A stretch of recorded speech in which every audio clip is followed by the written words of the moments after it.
The curious son of a homeless man sees a luxury car parked and decides to touch it. When the owner sees him, he becomes furious and humiliates the boy. But then, this happens. Richard had always been a simple man. He grew up in a small village where life was peaceful, but opportunities were scarce. From a young age, he learned to appreciate the little things. Like all young people, he dreamed of a better life but knew that chances were limited. It was in this setting that he met Jennifer, a beautiful and dreamy young woman who shared the same desires for freedom and growth. Jennifer had something special, an infectious energy that captivated Richard. They fell in love quickly and, without hesitation, started making plans for a future together. The marriage came as a natural consequence of their intense love. The ceremonies were simple, just like everything else in their lives, but full of meaning. Friends and family gathered to celebrate the love of two young people who, despite not having material wealth, had what truly mattered: hope and dreams. In the beginning, their life together was marked by companionship.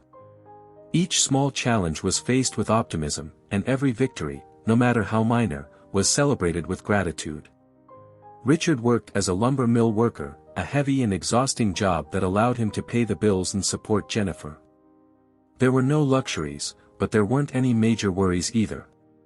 His modest salary was enough to cover their basic expenses. They lived in a small, simple, yet cozy house and gradually built a home. Jennifer, for her part, dedicated herself to the house and their future plans. When Christopher was born, the happiness was indescribable. The little baby brought a new light into Richard and Jennifer's lives. The first few months were filled with unforgettable moments.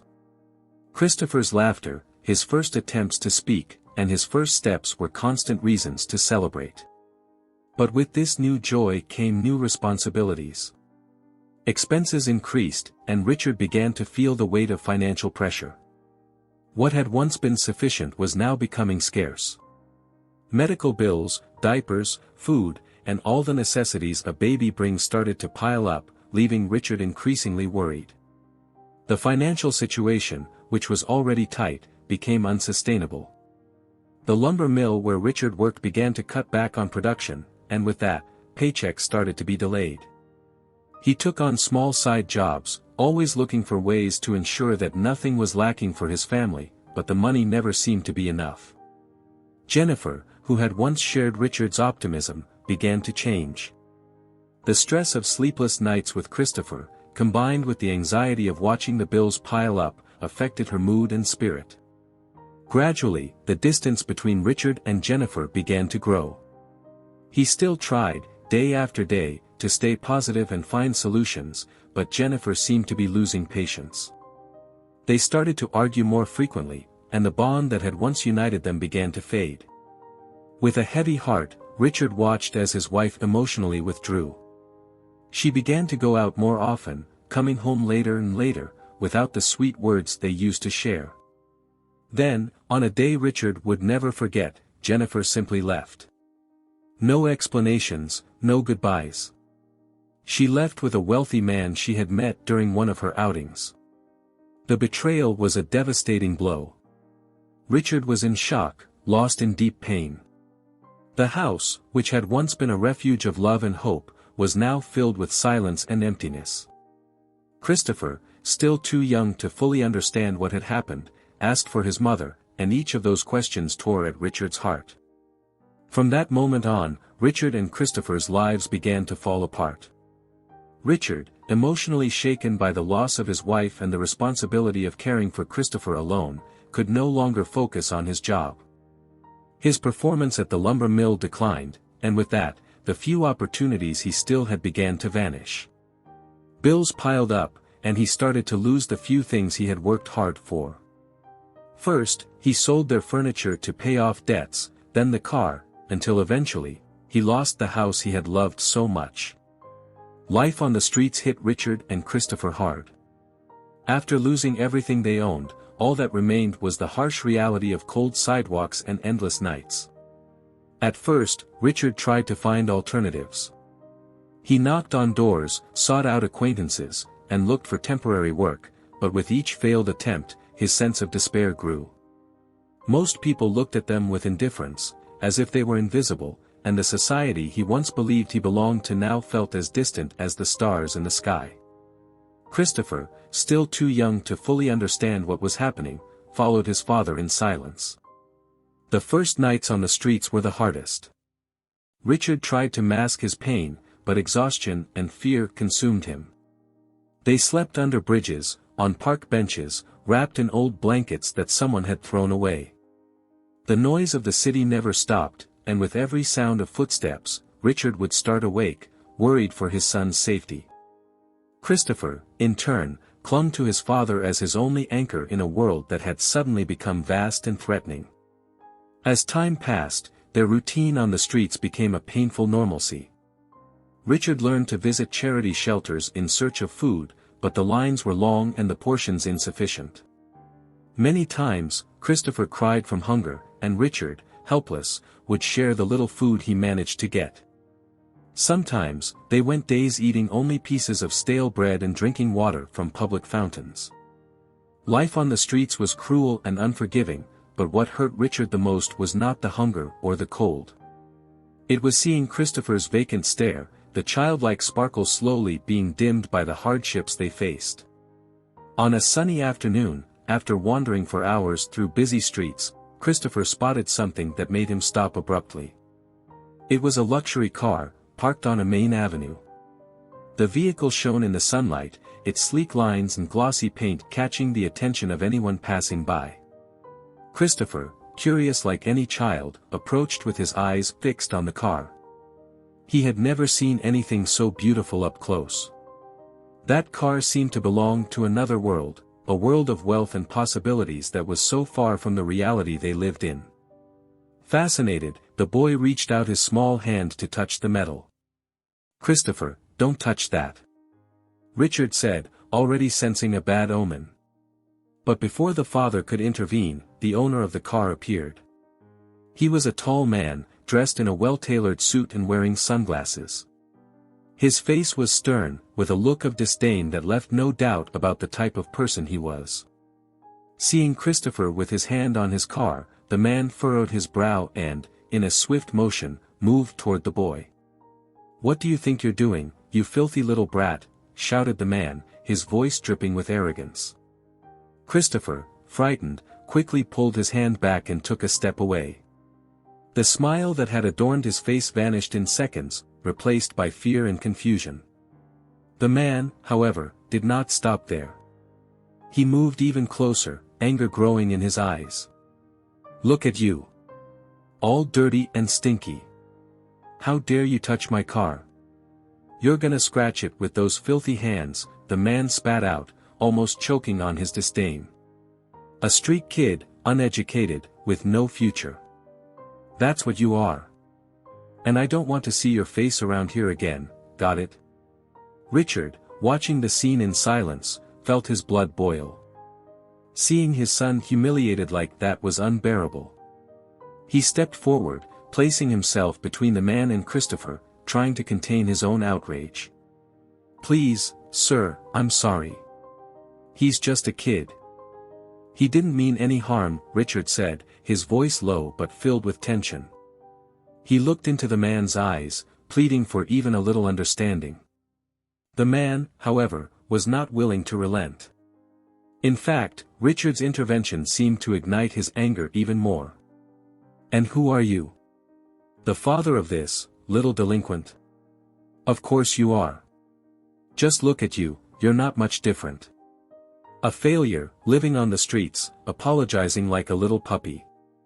How dare you even get close to something you can't afford in 1,000 lifetimes? You should know your place. People like you don't deserve to walk these streets." Christopher, who had been quiet until then, began to cry. The low, muffled sobs of a child who doesn't understand why he is being attacked. Richard turned to his son, trying to comfort him, but the man's words continued to cut into him like knives. "What are you teaching your son? To be a thief, to steal what isn't his? Is that what you want? Because that's what people like you do. You're the trash of society, wandering around, dirtying everything you touch. Richard, feeling the humiliation weigh down on him like a mountain, looked at Christopher and saw the fear in the boy's eyes. Each word from the man was like a blow, not just to him, but to what was left of his dignity. He turned back to the man, trying once more to defuse the situation. "Sir, I apologize again, we don't want any trouble. Please, just leave my son alone." But the man, with a bitter smile on his face, took a step forward, staring at Richard with a look full of contempt. "Trouble? You already are a problem. A burden to this city, to the world. If I were you, I'd be ashamed to even be alive." Richard, not knowing what else to say, simply stood there, powerless in the face of that man's cruelty. Christopher's crying continued in the background, and Richard's desperation grew with each passing second. As the arrogant man continued with his insults, a firm and authoritative voice emerged from behind them. "Enough." The voice rang out like thunder, and everyone on the street stopped for a second. The owner of the car turned abruptly, finding a tall man dressed in an impeccable suit striding toward them with determined steps. His eyes were fixed directly on the aggressor, and his presence radiated a mix of power and indignation. "Who are you two but in here?" said the luxury car owner, visibly irritated by the interruption. "I'm someone who can't stay silent when I see a child being treated like garbage," replied the suited man, his voice heavy with seriousness. He stepped even closer, now just a few paces from the arrogant man. "What kind of person insults a child? You should be ashamed." The car owner tried to retort, but before he could open his mouth, the suited man interrupted him, raising a hand firmly. "Shut your mouth," he said, his voice cold as ice. "If you can't respect others, then you don't deserve respect. Look at you, humiliating a defenseless child and his father, just because they don't have what you have. What kind of man does that? A coward." The silence around them was almost palpable. The arrogant man, now visibly uncomfortable, tried to argue, but his words came out weak, lacking the force they had before. "You don't know who you're talking to. And frankly, I don't care," replied the suited man, not even blinking. "But I know exactly what you are, a disgrace. Someone who needs to step on others to feel important. Now, get out of here before you sink further into your own mediocrity." There was a tense silence in the air. The man, unable to bear the public humiliation, looked around, noticing that several people were standing by, watching the scene. His face turned red with anger and shame. With no other choice, he turned toward the car. "This isn't over," he muttered, getting into his vehicle and slamming the door shut. The car roared to life and he disappeared down the street. The suited man calmly watched until the car vanished, then gently turned to Richard and Christopher. The firm expression he had worn to confront the aggressor softened, and now he wore a kind smile. His eyes fell on Christopher, who was still sobbing from fear and sadness. "Hey, kid," he said, kneeling to be at Christopher's level. "I'm sorry about that. That guy, he doesn't know what he's talking about." Richard, still stunned by what had just happened, tried to speak. I don't know how to thank you." "You didn't have to." "Of course I did," the man interrupted gently. He stood up, now looking at Richard. "No one deserves to go through what you've been through, especially not a child." He smiled again, this time more openly. "By the way, my name is Kevin." "Thank you, Kevin," Richard said, trying to hold back tears of relief. He looked at Christopher, who was still quiet, trying to process everything. "My son is Christopher, and I'm Richard." Kevin looked at Christopher and smiled. "You know what, Christopher? I think you deserve to see something way cooler than that ugly car from before."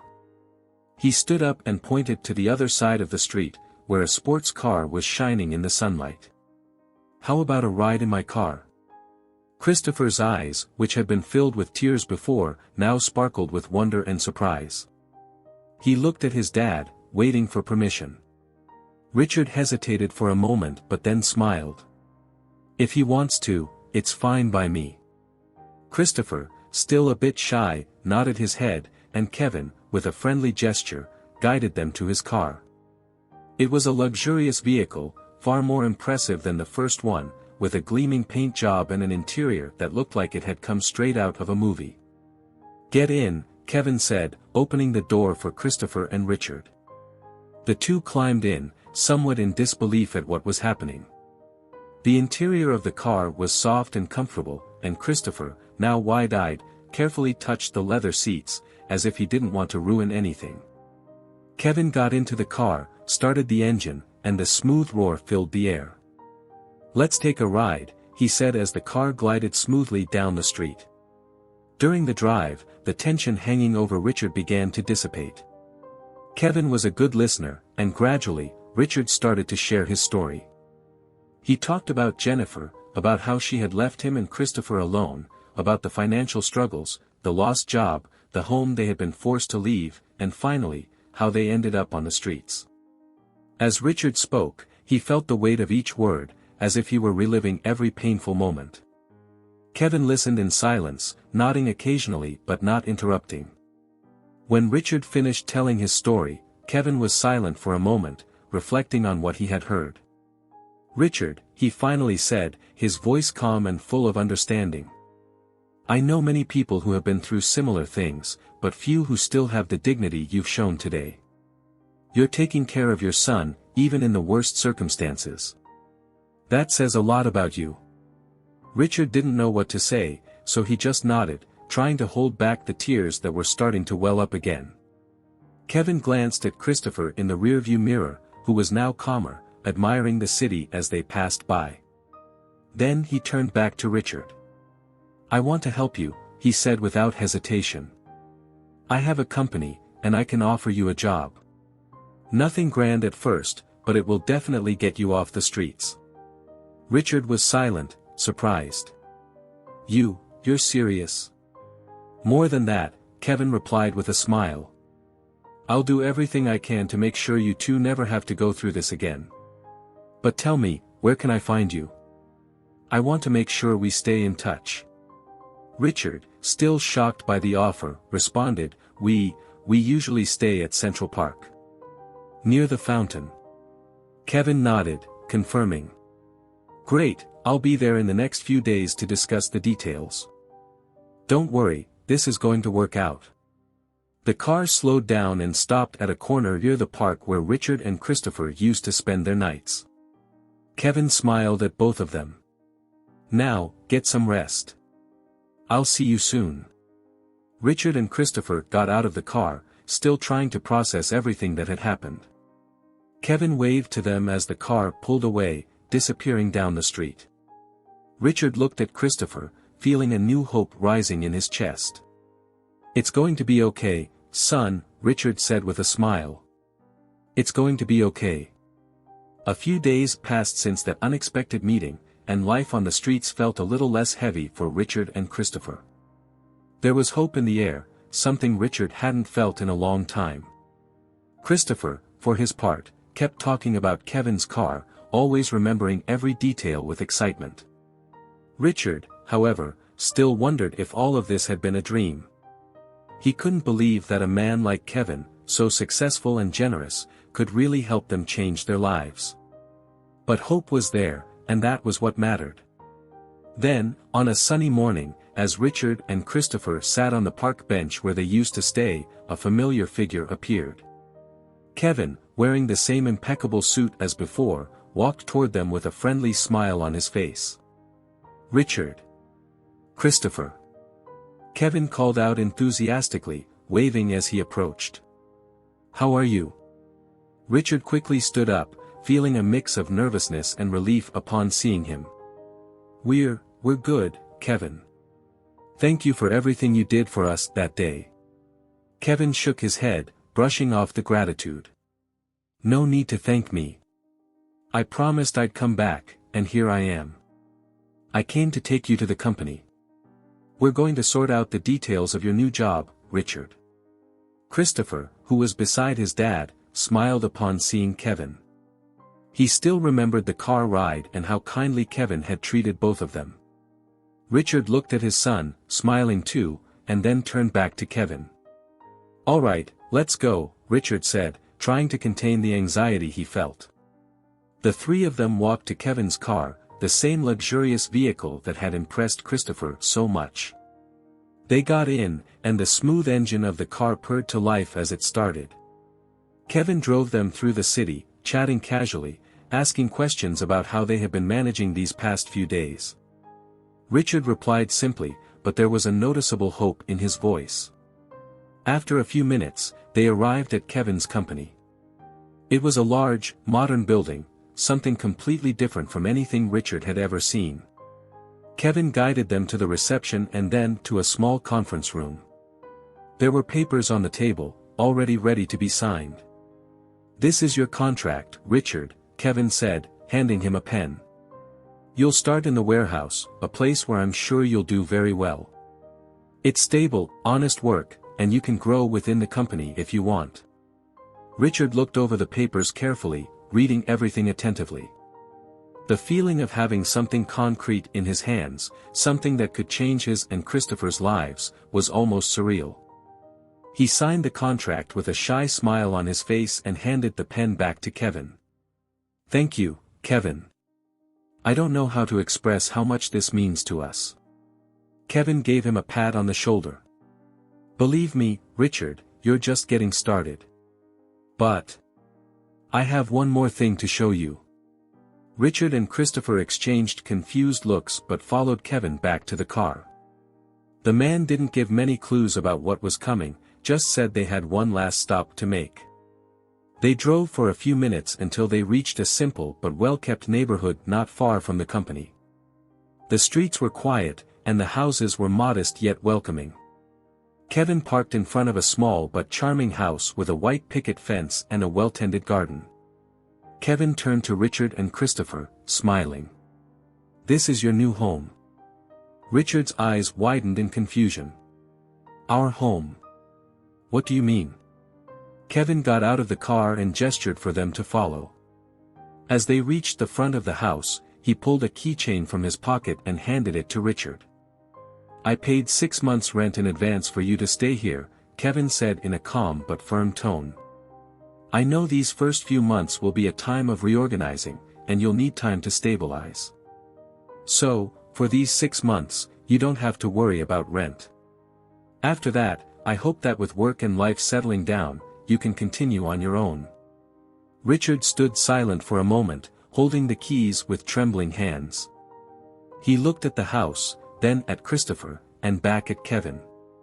This is more than I could ever ask for," he said, his voice choked with emotion. "I don't even know what to say." Kevin placed a hand on Richard's shoulder and smiled. "You don't have to say anything. Just do the best you can, and I know you'll make it." Christopher, who had been quiet until then, looked at his father with eyes shining with happiness. "Dad, do we have a home again?" he asked, his voice filled with hope and innocence. Richard, holding back the tears that threatened to fall, looked at his son and smiled, nodding. "Yes, my son. We have a home again." Seeing the joy in Christopher's eyes, Kevin opened the door to the house and invited them in. The interior was simple but welcoming. There were basic furnishings, but everything was clean and tidy. Richard could hardly believe that after so long on the streets, he and Christopher finally had a place to call their own. "Now," Kevin said, smiling, "I want you to enjoy this place. Start to get settled, take care of yourselves, and I know that in no time, you'll be back on your feet." Richard nodded, still absorbing everything that was happening. "Kevin, I don't know how to thank you. You've saved our lives." Kevin shook his head, humble. "You already had the strength within you, Richard. You just needed a chance. And now you have one." They said their goodbyes at the door of the house, with Kevin promising to come back to check on how things were going.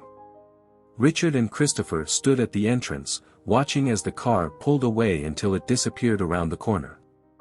When they finally stepped inside the house, Richard turned to Christopher, who was beaming. "Our home, Dad!" Christopher exclaimed, running through the rooms. Richard laughed, feeling a relief he didn't even know was possible. For the first time in a long time, he believed that everything would be all right. And from that moment on, Richard and Christopher's lives truly began to change. With work, a home, and above all, renewed hope, they could finally start over. The future, which once seemed bleak, was now full of possibilities. Kevin was right. They just needed a chance.